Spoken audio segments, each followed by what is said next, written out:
እስቲ ዛሬ ምንም አይነት መሸፋፈን ሳናደርግ እጃችሁን ልብሳችሁ ኪስ ውስጥ ክተቱና አንድ ጥያቄ በታማኝነት ለራሳችሁ መልሱልኝ። ኪሳችሁ ውስጥ ምንም በቂ ብር ሳይኖር ነገ ምን እንደምትበሉ እያሰባችሁ፣ ነገር ግን ጓደኞቻችሁ ፊት አለቃ ወይም ሀብታም ለመምሰል ብቻ ውድ ካፌ ውስጥ ገብታችሁ ሂሳብ ከፍላችሁ ታውቃላችሁ?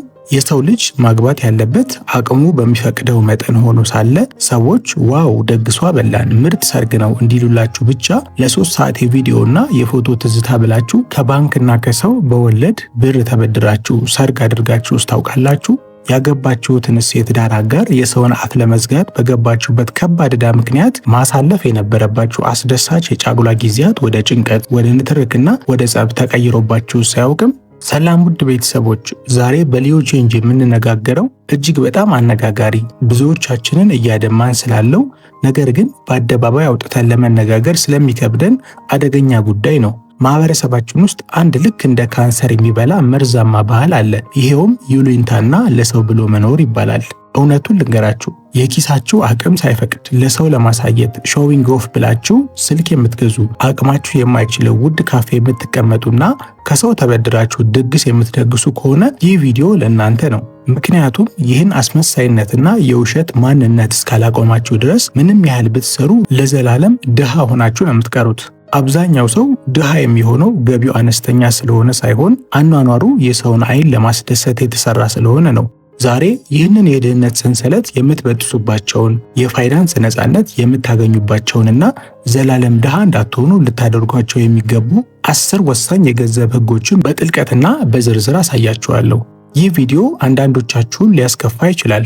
የተጋረደውን እውነት ስለሚገልጥ ሊቆረቁራችሁ ይችላል። ነገር ግን እውነቱ ነፃ ያወጣችኋል። እስከ መጨረሻው አብራችሁን ቆዩ።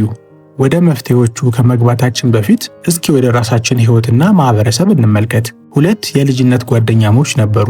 ዮናስና ማርቆስ ይባላሉ። ሁለቱም አንድ መስሪያ ቤት ውስጥ በእኩል ደሞዝ ማለትም በወር 20 ሺህ ብር ተቀጥረው አብረው መስራት ጀመሩ። ነገር ግን ለገንዘብ ያላቸው አመለካከት፣ ለሕይወት ያላቸው ፍልስፍናና አኗኗራቸው እንደ ሰማይና ምድር ፍጹም የተለያየ ነበረ። መጀመሪያ ዮናስን እንመልከት። የዮናስ ትልቁ ህመም ሰዎች ምን ይሉኛል፣ ጓደኞቼ እንዴት ያዩኛል የሚለው ነው። ደሞዙ በገባ ማግስት አዲስ የወጣ አይፎን በብድር ይገዛል። ጓደኞቹ ጋር ሻይ ቡና ሊል ሲወጣ ሂሳብ ሲመጣ ዮናስ ኪሱ ባዶ መሆኑን፣ የቤት ኪራይ እንኳን በቅጡ እንዳልከፈለ እያወቀ እኔ ነኝ የምከፍለው ዛሬ በእኔ ነው ብሎ ይጣላል። ለምን ይመስላችኋል? ምክንያቱም ጓደኞቹ አንተ እኮ ጀግና ነህ፣ አንተ እኮ አለቃ ነህ እንዲሉት ይፈልጋል። የሰዎች ጭብጨባ የህይወቱ ሞተር ነው። ዮናስ ሰርግ ሊያደርግ ሲያስብ ሰርጉ 500 ሺህ ብር ፈጀበት የነበረው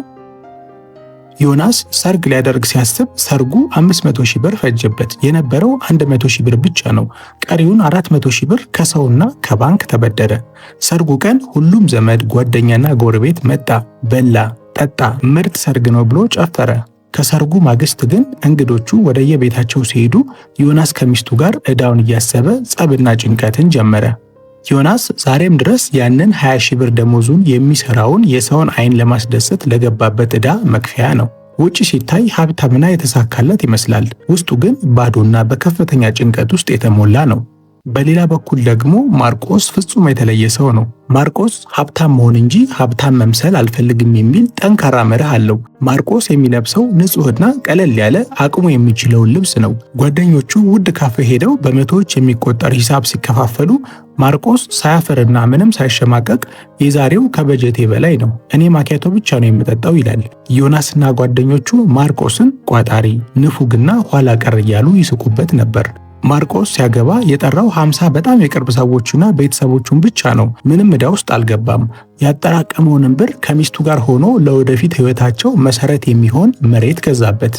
ከ5 ዓመት በኋላ ምን ተፈጠረ? ዮናስ አሁንም የሰርጉንና የብድሩን ዕዳ እየከፈለ የቤት ኪራይ እየጨመረበትና እየከበደው የኑሮ ውድነቱ እያንገላታው ይኖራል። ማርቆስ ግን ያቺ የገዛት መሬት በጊዜ ሂደት ከፍተኛ ዋጋ አውጥታ የራሱን ቢዝነስ ጀምሮ የገንዘብ ነፃነት አግኝቷል። ዮናስ ትላንትና አለቃ ተብሎ በጓደኞቹ ፊት ተሞገሰ። ዛሬ ግን በማርቆስ ስር ተቀጣሪ ሆኗል። ወዳጆቼ እናንተስ የትኛው ናችሁ?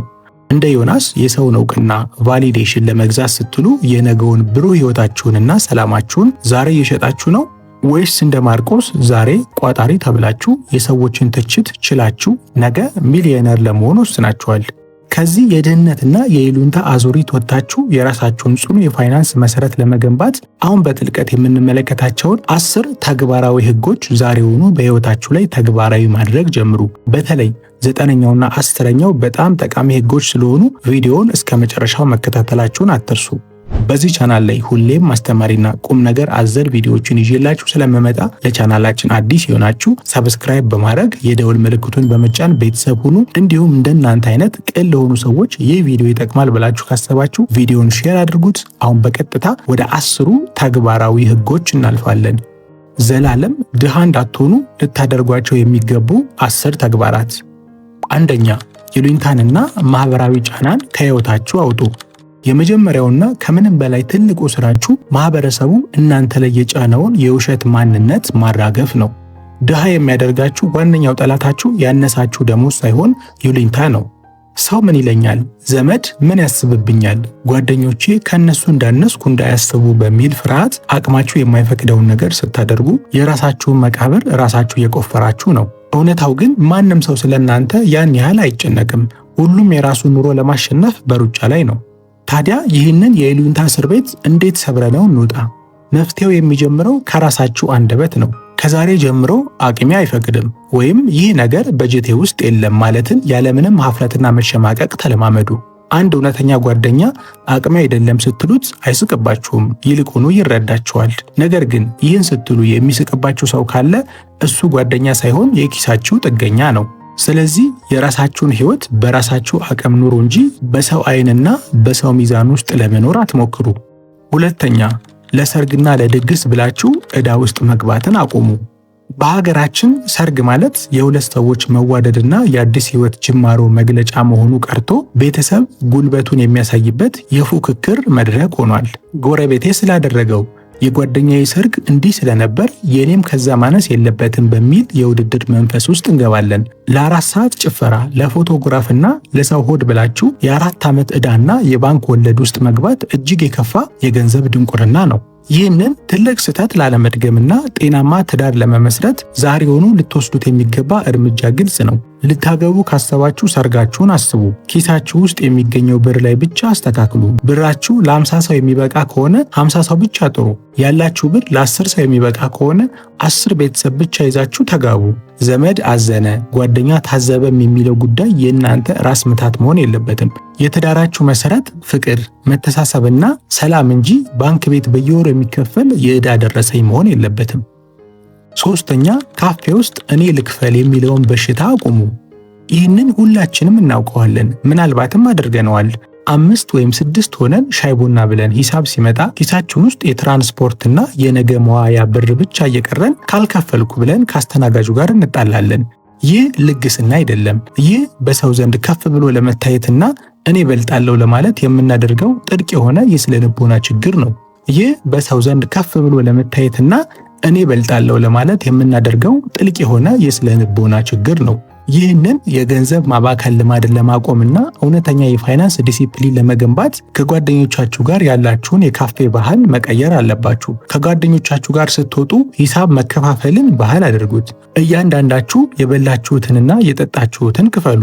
አንድ ሰው ብቻውን ሁልጊዜ የሚከፍልበት አሰራር ፍትሐዊም አይደለም፣ ማንንም ሀብታም አያደርግም። ለጋስ መሆን፣ ሰው መጋበዝና ማብላት ካለባችሁ አቅማችሁ በሚገባ ሲፈቅድ ያለምንም ጭንቀትና በደስታ ብቻ አድርጉት። አራተኛ፣ ለሰው ለማሳየት ብላችሁ ዕቃ አትግዙ። አዲስ አይፎን የወጣ ቀን ኦሪጂናል እና ውድ ጫማ ገበያ ላይ ሲመጣ ይህን ነገር ለመግዛት የምትቋምጡት በእውነት ስራችሁን ስለሚያቀልላችሁና ስለሚያስፈልጋችሁ ነው ወይስ ሰዎች አይተው ዋው አደገ፣ ተለወጠ እንዲሏችሁ ነው? አብዛኛው ሰው ውድ ዕቃዎችን የሚገዛው እሱ ራሱ ስለሚፈልገው ሳይሆን ማህበረሰቡ የሰጠውን ደረጃ ስታተስ ለማሟላት ነው። ይህንን የተሳሳተ የግዢ ስነ ልቦና ለማስተካከል ከዛሬ ጀምሮ ይህንን ወርቃማ ሕግ በሕይወታችሁ ተግብሩ። አንድን ውድ ዕቃ ከመግዛታችሁ በፊት ራሳችሁን እንዲህ ብላችሁ ጠይቁ። ይህን ዕቃ ማንም ሰው እንደማያይብኝ ባውቅ ኖሮ አሁንም መገዛው ነበር? መልሳችሁ አይ ከሆነ ያ ዕቃ ለእናንተ አያስፈልግም። የምትገዙት ለሰው አይን ነው ማለት ነው። ብራችሁን በማያድግ ዋጋው በየቀኑ በሚቀንስ ዕቃ ሊያቢሊቲ ላይ ከምታፈሱ ከጊዜ ወደ ጊዜ ዋጋው በሚጨምርና በሚያድግ ንብረት አሴት ላይ አውሉት። አምስተኛ፣ ገንዘቤ የት እንደገባ አላውቅም ማለትን አቆሙ። ብዙ ሰው ደሞዝ ተቀብሎ ከ10 ወይም ከ15 ቀን በኋላ እንዴ ብሩን ምን አደረግኩት የት እንደገባ አላውቅም ይላል። ገንዘባችሁን የት እንደምታውሉት ካላወቃችሁ ገንዘባችሁ የት መሄድ እንዳለበት እሱ ራሱ ይወስናል። አብዛኛውን ጊዜ ደግሞ የሚሄደው ወደ አላስፈላጊ ወጪዎች ነው። ይህ የፋይናንስ እውርነት ይባላል። አንድ ቢዝነስ ገቢና ወጪውን ካላወቀ እንደሚከስረው ሁሉ እናንተም የራሳችሁን ሕይወት እንደ አንድ ቢዝነስ ማየት አለባችሁ። ይህንን የገንዘብ ፍሰት ለመቆጣጠርና የፋይናንስ አይናችሁን ለመክፈት አሁኑኑ አንድ እርምጃ ውሰዱ። ከዛሬ ጀምራችሁ እያንዳንዱን የወጣ ብር ለታክሲ የሚሆን ለሻይ በስልካችሁ ባሉ አፕሊኬሽኖች ወይም በማስታወሻ ደብተር ላይ መጻፍ ጀምሩ። የ50 30 20 የሚባለውን ታዋቂ የገንዘብ ሕግ ተጠቀሙ። ገቢያችሁን በ3 ክፈሉት። 50% ለመሰረታዊ ነገሮች እንደ ቤት ኪራይ፣ ምግብና ትራንስፖርት፣ 30% ለመዝናኛና ለተለያዩ ፍላጎቶች እና 20% ደግሞ ለቁጠባና ኢንቨስትመንት መድቡ። ይህ የ20% ቁጠባ ሳይቆረጥ ማንም ሰው መብላትም ሆነ መዝናናት የለበትም። ስለዚህ ምን ጊዜም 20% ካለን ወራዊ ገቢ ላይ ሁል ጊዜ መቆጠብ ይኖርብናል። ይህ ለወደፊት ህይወታችንና ለኢንቨስትመንት የምንጠቀምበት ገንዘብ ነው። 6ኛ ቁጠባንና ንፉግነትን አታደናግሩ። በህብረተሰባችን ገንዘብን በአግባቡ የሚይዝ ለማይጠቅም ነገር ብር የሚያወጣ ሰው ቋጣሪ ወይም ንፉግ ተብሎ ይፈረጃል። ነገር ግን ስኬታማ ሰዎችና ሚሊዮነሮች የገንዘብ አያያዝ ሚስጥር አላቸው። ለማይጠቅም ጊዜያዊ ለሆነ ነገር 1 ሳንቲም አያወጡም። ነገር ግን ህይወታቸውን ለሚቀይር እውቀት ለሚሰጣቸው ነገር በሚሊዮን ያወጣሉ። የሀብታሞችን አስተሳሰብ ወደ ራሳችሁ ህይወት ለማምጣት በወጪዎቻችሁ መካከል ያለውን ትልቁን ልዩነት ለይታችሁ ማወቅ አለባችሁ። ህይወታችሁን ወደፊት ለሚያራምድ፣ ጤናችሁን ለሚጠብቅ ወይም አዲስ እውቀት ለሚሰጣችሁ ነገር ለምሳሌ መጽሐፍ ለመግዛት፣ አዲስ ክህሎት የሚያስተምር ኮርስ ለመውሰድ ወይም ደግሞ ጤናማ ምግብ ለመመገብ ብር ቆጥቡ። ነገር ግን ለጊዜያዊ ደስታ፣ ለጫት፣ ለመጠጥ፣ ለተለያዩ ሱሶች ወይም ደግሞ ለውድ ብራንድ ልብስ ያላችሁን ወጪ ያለምንም ምህረት ካሁኑ ቁረጡት። እውነተኛ ቁጠባ ማለት ለወደፊቱ ትልቅ ዓላማ ስትሉ የዛሬን ርካሽ ደስታ መተው ማለት ነው። 7ኛ በአንድ የገቢ ምንጭ ብቻ መኖርን አቆሙ። በ2026 የዋጋ ንረት ጣሪያ በነካበት የኑሮ ውድነት ሰማይ በወጣበት ዘመን በአንድ የደሞዝ ገቢ ብቻ መኖር ልክ በአንድ እግር እንደመቆም ነው። መቼ ነፋስ መጥቶ እንደሚጥላችሁ፣ መቼ ድርጅቱ እንደሚዘጋ አሊያም መቼ ከስራ እንደምትፈናቀሉ አታውቁትም። አንድ የገቢ ምንጭ ያለው ሰው ሁል ጊዜ በፍርሃትና በስጋት ነው የሚኖረው። ይህንን ስጋት አስወግዳችሁ የገንዘብ ዋስትና ፋይናንሻል ሴኩሪቲ ለመገንባት 2ኛና 3ኛ የገቢ ምንጮችን መፍጠር አለባችሁ። ከስራ ሰዓት ውጪ ባላችሁ ጊዜያትና በሳምንት መጨረሻ ዊኬንድ ቀናት የጎንዮሽ ስራ ሳይድ ህስል ጀምሩ። ዲጂታል ክህሎቶቹን እንደ ቪዲዮ ኤዲቲንግ ወይም ሶሻል ሚዲያ ማኔጅመንት ተማሩ። ኦንላይን ላይ ዕቃ ሽጡ አሊያም በትርፍ ጊዜያችሁ አሽከርካሪ ሁኑ። 2ኛ የገቢ ምንጭ በዚህ ዘመን የቅንጦት ሳይሆን የህልውና የመኖርና ያለመኖር ጉዳይ ነው። 8ኛ ከድሆች የገንዘብ ምክር መቀበልን አቁሙ። ገንዘብ እንዴት እንደሚሰራ፣ እንዴት እንደሚቆጠብ፣ እንዴት ኢንቨስት እንደሚደረግና ቢዝነስ እንዴት እንደሚጀመር የምትማሩት ከማን ነው? አብዛኛው ጊዜ ምክር የምንቀበለው ከኛ ባልተሻሉ ነገር ግን ሁል ጊዜ ስለ ፖለቲካና ስለ ኳስ ከሚያወሩ ጓደኞቻችን ነው። 5 ድሆች ጋር 5 ዓላማ ከሌላቸው ሰዎች ጋር ከዋላችሁ 6ኛው ድሃ እናንተ መሆናችሁ አይቀርም። የገንዘብ አቅጣጫችሁን ዛሬውኑ ለመቀየር የምትሰሙትንና ጊዜ የምታሳልፉባቸውን ሰዎች መቀየር ግድ ይላችኋል። የገንዘብ ሕግን ለመማር መጽሐፍትን አንብቡ። እንደ ዘ ሪቸስት ማን ኢን ባቢሎን፣ ሪች ዳድ ፑር ዳድ አሊያም ዘ ሳይኮሎጂ ኦፍ መኒ የተባሉትን መጽሐፍ ፈልጋችሁ አንብቡ። የተሻለ የገንዘብ አስተሳሰብ ካላቸው ጠንክረው ከሚሰሩና ወደፊት ከሚያስቡ ሰዎች ጋር ጊዜ አሳልፉ። አካባቢያችሁን ስትቀይሩ አስተሳሰባችሁ ይቀየራል። አስተሳሰባችሁ ሲቀየር ደግሞ የባንክ ሂሳባችሁ ይቀየራል። 9ኛ ያሁኑኑ ይድረሰኝ ኢንስታንት ግራቲፊኬሽን የሚለውን ስሜትን አሸንፉ። አንድ ያማረ ልብስ፣ አዲስ ጫማ ወይም ዘመናዊ ዕቃ ስናይ ወዲያውኑ ካልገዛነው እንቅልፍ አይወስደንም። ይህ ያሁኑኑ ይድረሰኝ የሚል ስሜት የድህነት ዋናው በር ነው። ሀብታም ሰዎች ግን ዲሌይድ ግራቲፊኬሽን ወይም ደግሞ ደስታን የማዘግየት ጥበብ አላቸው። ዛሬ ተቸግረው ነገ በምቾት መኖርን ይመርጣሉ።